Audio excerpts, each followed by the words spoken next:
anasema Nabii Isa mwenyewe, Bwana Yesu, huwezi kuchagua vyote hivi, huwezi kuvitumikia vyote. Utatu.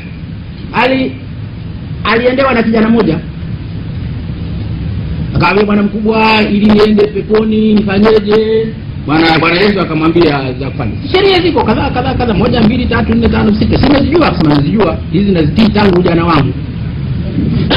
Hizo zote mimi nafanya kama tangu ujana wangu na ziheshimu hizo. Kawe vema. Kama hivyo ndivyo, sasa nenda kauze mali yako yote, alafu uje unifuate.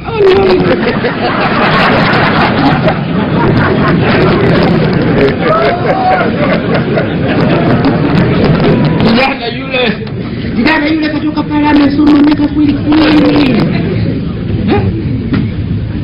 Yesu baada ya kijana yule kijana yule alikuwa tajiri. Baada ya kijana yule kutoka, Yesu ndipo alipoitamka hilo. Anaambia wafuasi wake wale, tajiri kwenda peponi ni vigumu zaidi kuliko ngamia kupita katika tundu la sindano.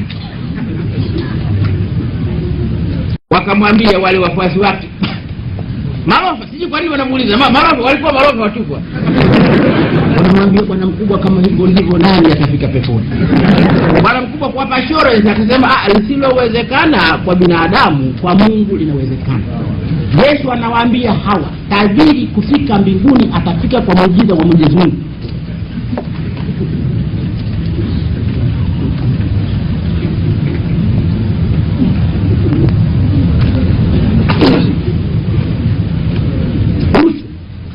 Sasa Tanzania inanuka kwa rushwa. Rushwa mwingine tuliofanya, tunataka kiongozi anayejua hivyo,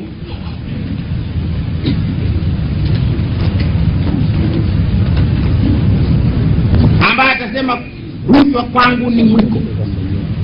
Mwaminifu kabisa, hawezi kugusa rushwa, na wanamjua, na watoa rushwa watamjua hivyo.